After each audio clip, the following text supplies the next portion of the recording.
दोस्तों जय हिंद। आज मैं डॉक्टर ए.के. तिवारी आप लोगों को ये बताना चाहता हूं कि अभी चुनावों की तारीख नहीं तय हुई सन 2024 के लोकसभा के, और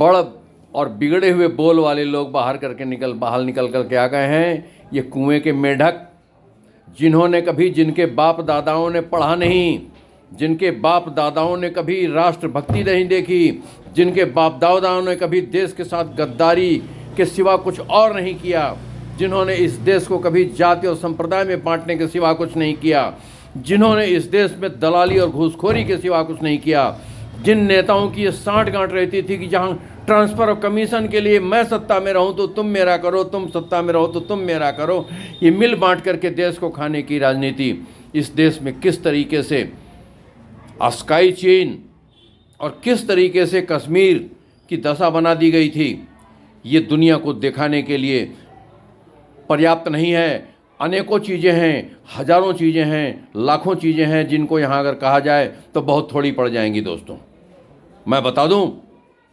ये सारे के सारे, चाहे वो केजरीवाल हो, चाहे सोनिया हो, चाहे राहुल हो, प्रियंका हो, लालू हो, ममता हो, जितने भी विपक्ष में आए, अखिलेश, ये मुल्ला आयम,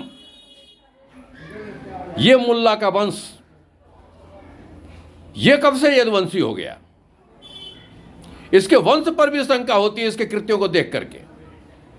इस देश में तो ये राजनीति होती रही है कि बांटो इस देश को, जात जात में लड़ाओ। इनको तो ये था कि हाँ, एक वर्ग तो हमको वोट दे ही देगा, कभी यादव वोट दे देगा, क्योंकि मूर्ख है ना। इसकी ये सोच है कि हमारे जैसे ही सारे यादव मूर्ख है। ऐसा है नहीं। आज का यादव सुशिक्षित हो चुका है, आज का मुसलमान समझने लगा है कि किस प्रकार से हमारा दुरुपयोग होता था, इन लोगों ने किस प्रकार से हमारा दुरुपयोग किया। परंतु हमारे कुछ भाई, जिसमें यादव और मुस्लिम विशेषता, आज भी भ्रम में पड़े हुए हैं। कारण उनमें शिक्षा जो दी जा रही है वो गलत तरीके से शुरू से ही दी जा रही है, और उन बेचारों का कोई दोष नहीं, वो तो भोले भाले हैं, उनको तो जिधर गुमराह कर दीजिए उधर गुमराह हो जाएंगे। और ये चालबाज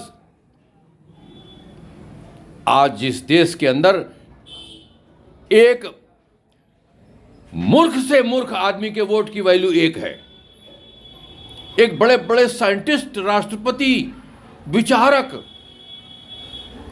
समाज सेवी, इकोनॉमिस्ट, उसके भी वोट की वैल्यू सिर्फ एक। ये बड़ा आश्चर्य है। अंधेरी नगरी चौपट राजा। इस देश में ऐसा कानून बनना चाहिए कि ये भ्रष्टाचारी, जिनके मैंने नाम लिए, जितने विपक्षी दल हैं भाजपा के अलावे, ये सारे जमानत पे चल रहे हैं। दोस्तों आप लोगों को मालूम है, ये मेरे बताने की चीज़ नहीं है, ये सब जमानत पर हैं। किस प्रकार से अरबों की संपत्ति, दुनिया की चौथी अमीर सोनिया गांधी बन गई है, सोनिया मोइनो। ये कोई गांधी वांधी नहीं है, कोई हिंदू नहीं है। दोस्तों चाणक्य ने कहा है कि कभी भी कोई विदेशी आपके राष्ट्र का हित नहीं कर सकता। यह अकाट्य सत्य है, और चाणक्य से बड़ा कोई नीति ज्ञाता आज तक पैदा नहीं हुआ। यह प्रमाणित सत्य है। लोग अनेकों आए गए, विचारक कितने आए और गए, किसी ने कोई चीज़ कही होगी, किसी ने कोई चीज़ कही होगी, किसी की 2-4 बातें, किसी की 10 बातें सटीक हुई होंगी, लेकिन चाणक्य ऐसा व्यक्ति रहा जिसने अगर 1000 बातें कही हैं तो 1000 की 1000 समाज पर खरी उतरती हैं। आज इस देश की अर्थव्यवस्था को मिटाने के लिए कितनी कॉन्स्पिरेसी इन लोगों ने की। इस देश के अंदर एनजीओ चलाए भारत को देशद्रोह चलाने के लिए, फिर फॉरेन फंडिंग होती रही। जो दुश्मन राष्ट्र रहे उनके साथ इन लोगों ने लिखित समझौते किए, एक अंग्रेजियों का कृत्य है। राम मंदिर, राम भक्तों पर गोलियां चलवाने वाला ये मुलायम, इस अखिलेश का बाप, और ये अखिलेश खुद, इन लोगों ने जब बीजेपी ने रैंक 1 पेंशन कितने समय से पेंडिंग पड़ी थी, इसको पूरा किया, जो इनके बस की बात नहीं थी। आज भारत दुनिया की 5वीं इकोनॉमी बन करके खड़ा है और 2024 में मोदी जी के आने के बाद यह निश्चित है कि भारत दुनिया की 4थी इकोनॉमी होगा और नहीं तो 3री भी होगा, इसमें कोई संशय नहीं है। अब मैं आपको बता दूं कि जब कभी भी अस्त्र शस्त्र खरीदे जाते थे तो घोटाले होते थे और विदेश से ही खरीदे जाते थे। ये कल्पना ही नहीं थी कि हमारे देश में अस्त्र शस्त्र बन सकते हैं। आज मेक इन इंडिया हो रहा है, आज 1 डिस्ट्रिक्ट 1 प्रोडक्ट की बात हो रही है और हो रहा है। और इनके समय में 1 डिस्ट्रिक्ट 1 प्रोडक्ट क्या था? एक जिले से एक बदमाश लाओ, मुख्तार अंसारी, अतीक अहमद और ये डीपी यादव और क्या क्या इनके नाम हैं किस किस का नाम लूँ मैं, किस किस ने हमको लूटा।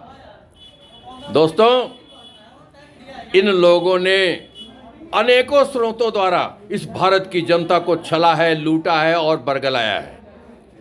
इन दोस्तों, इन दुष्टों का दमन करने का अब समय आ गया है।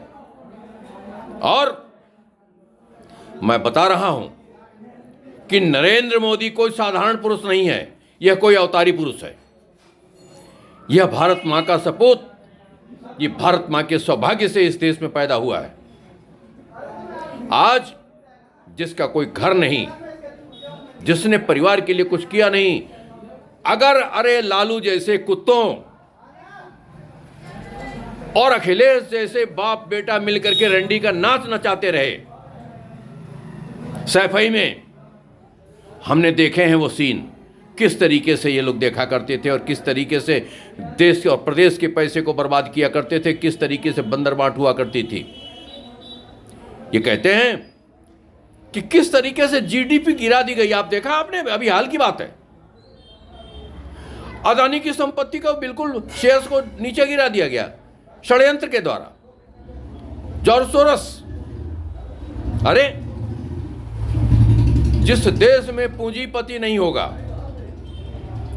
जिस नगर में पूंजीपति नहीं होगा, उस नगर में निवास नहीं करना चाहिए, चाणक्य जैसे विद्वान का कथन है। और ये सड़कें, पूरे देश में सड़कों का जो जाल बिछा हुआ है, पूरे देश में सीवर लाइन बिछी हुई है, क्या क्या मैं बात कहूं, पूरे देश के अंदर अगर कुछ भी दिख रहा है तो इन पूंजीपतियों के टैक्स के अंदर है।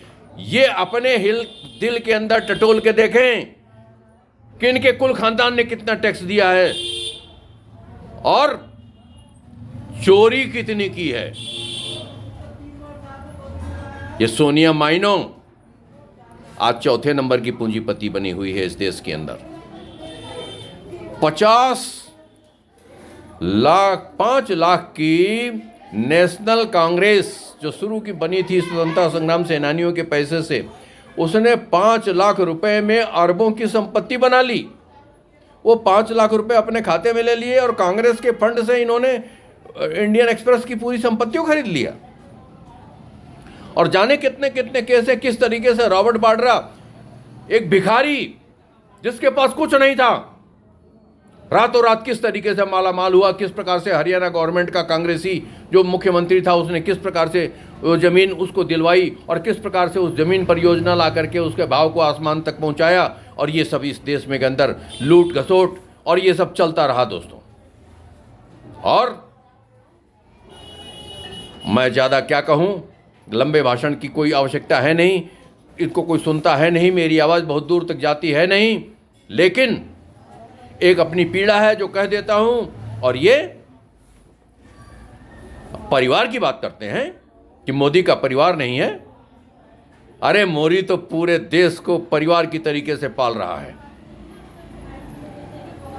आपको पता है कितने लोगों को सिलेंडर, जन धन योजना से लेकर के ये आयुष्मान कार्ड, इलाज कराने के लिए प्राइवेट हॉस्पिटल में इलाज कराइए, फसलों का बीमा, अनेकों योजनाएं, सुकन्या बेटियों के लिए, और जन्म लेते ही बेटी को किस प्रकार से उसके लिए आप 2-2 पैसे जमा करके और सरकार उसमें अपना योगदान देती है जो उसके विवाह के लिए बहुत आसान हो जाता है। किस प्रकार से बेटी बचाओ बेटी पढ़ाओ अभियान चलाया और इन लोगों ने क्या किया, देश में आपातकाल लगाया है। सुनियो जी, षड्यंत्र इनकी देन है। आस्काई चीन आज भारत के सीने पर दाग, माथे पर दाग दिखाई देता है। इनकी देन है कि कश्मीर में पुलिस वालों और मिलिट्री वाले लोगों को पर पत्थरबाजी होती थी। उस देश के अंदर, भारत देश, उस प्रांत के अंदर कश्मीर में भारत देश के झंडे का अपमान होता था। वहाँ कोई जा करके लाल चौक पर भारत के तिरंगे को फहरा नहीं सकता था। उस समय पर डॉक्टर मुरली मनोहर जोशी और नरेंद्र मोदी जैसे लोगों ने जा करके अपने प्राणों की बाजी लगा करके, शायद वो लौटते या ना भी लौटते, इन लोगों ने जा करके वहाँ भारतीय ध्वज फहराया था। ये भारतीयता है, ये भारत का लाल बोलता है। और गद्दारों को ये भाषा समझ में नहीं आती है। अरे कुत्तों, सियारों, तुम लोगों ने सड़ा हुआ मांस खाया है। तुमने कभी इस देश को आगे बढ़ाने की जरूरत तुम्हारे में पैदा नहीं हुई। तुम कभी इस लायक नहीं बने कि तुम कभी इस देश का नाम रोशन कर सको। तुमने इस तरीके से इस देश के अंदर कालाबाजारी की, नोटों की कितनी गड्डियां निकली, कितना कारखाना भरा हुआ निकला ये इन लोगों के जमाखोरी का।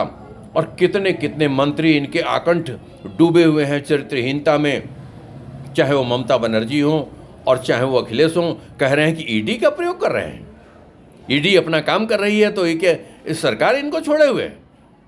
अरे तुम्हारी अब तक जांच नहीं हुई, चोर कहीं के, तो तू अपने को साहूकार समझ रहा है, चोट्टा कहीं का। माइनिंग डिपार्टमेंट में तूने कितने पैसे खाए, मैं तेरे से पूछना चाहता। तो उत्तर प्रदेश का मुख्यमंत्री रहा है? सोनिया से पूछो किस प्रकार से इसके मामा और इसके परिवार वालों ने किस प्रकार से तोप दलाली से लेकर के और जाली नोटों को छपवाने तक का काम किया, जिसकी वजह से पाकिस्तान की अर्थव्यवस्था इतने ऊंचे पर बनी रही। मोदी ने अगर वो नोटबंदी ना की होती तो आज भी पाकिस्तान कंगाली पे ना होता और पाकिस्तान का ये बुरा हाल ना होता। उन नोटों में एक ही नंबर के डबल नोट छापे गए, सिर्फ उनमें एक बिंदी लगाई गई। मामूली बात है। इस देशद्रोह में ये सारे के सारे विपक्षी दल, केजरीवाल, जिसका एक भी विभाग ऐसा नहीं है कि जिसके अंदर लूट नहीं हुई। नजफगढ़ में एक ऐसा स्कूल है जिसमें टोटल 9 विद्यार्थी पढ़ते हैं, 5 कमरे हैं। वहां इन लोगों ने 50 कमरे बनाए ठेके पे पैसे लूटने के लिए, और कमरे का टेंडर दिया और लैट्रिन बाथरूम बना, उसको भी कमरे के रूप में काउंट किया। अरे इसकी तो सब जांच चल रही, सब निकल कर के आएंगे। अरे चोरों, बचोगे नहीं, एक बार मोदी को आने तो दो। आज तक इस देश में कोई राष्ट्रभक्त नहीं आया, समझे ना। और जिस दिन शिक्षा नीति परिवर्तित हुई, ये मदरसों में गलत जिस तरीके से सिखाया जाता है, उसी प्रकार से ये लोग भी समाज के लोगों को खुलेआम मंच पर से गलत सिखाते हैं कि इस राह पर चलो, बांट के रखो समाज को। समाज में घूसखोरी, समाज में अरे नौकरी, अखिलेश के समय में यूपीएससी के ऊपर एक यादव वर्ग का कब्जा, पुलिस की जितनी भर्तियां उसमें सब यादव। मुलायम ने तो एक काम किया कि पूरे इटावा जिले को बैठ करके लाइसेंस दिलवा दिया, साले सब चौकीदार बन जाओ, तुम किसी लायक नहीं हो। और उसने इस देश में ऐसी परंपरा पैदा की, खासतौर से उत्तर प्रदेश में, तो कि शिक्षा का स्तर ऐसा हो गया कि इस देश में ग्रेजुएट मतलब माना जाता है कि अनपढ़। मैंने ऐसे लोगों को देखा है। पुलिस में मुझे इंस्पेक्टर लोग ऐसे मिले हैं, बड़े लोग मिले हैं, अच्छे अच्छे पदों पर मिले हैं, जो पहुंचे हुए हैं, सरकार के पैसे को लूट रहे हैं अंगूठा लगा करके। उनको अपना नाम लिखना नहीं आता है। मालूम है इस देश के अंदर कितनी दलाली हुई है, कितनी घुसखोरी, कितना अन्याय हुआ पढ़े लिखे लोगों के साथ। ये बात करते हैं बेरोजगारी की, कितना गवर्नमेंट रोजगार देती है। अमेरिका में 1.5% रोजगार सरकारी नौकरी के माध्यम से होता है। भारत में 3% रोजगार दिया जाता है सरकारी नौकरी के माध्यम से, है? प्राइवेट पार्टनरशिप के द्वारा लाखों करोड़ों रोजगार का सृजन हुआ है, प्राइवेट सेक्टर में करोड़ों रोजगार आए हैं, ये इन लोगों को नहीं दिखता? कितने स्टार्टअप आए हैं, देश के कल्याण के लिए अनेकों योजनाएं चली हैं, इस देश को आगे बढ़ाने का काम किया। और ये सारे सीआर मिल करके हुआ अरे कर लेते हैं सीआर कुत्ते भी, कर लेते हैं शिकार कुत्ते भी, अगर शेर का वक्त बुरा होता है। और इस मोदी नाम के शेर का वक्त बुरा नहीं है। तुम सियारों अपनी मौत को पहचान लो। जिस दिन तुम ठीहे पर आए, मोदी को आने तो दो 24 में। इसने 15 अगस्त को ऐलान कर दिया 2023 में कि कोई भी चोर जिसने देश का चुराया है उसको देश को लौटाना पड़ेगा। और तुम लोगों ने देश के साथ गद्दारी की है, देश तुम्हें इसकी सजा दे के रहेगा। इतनी ही बात पे अपनी वाणी को विराम देता हूँ। जय हिंद, जय भारत।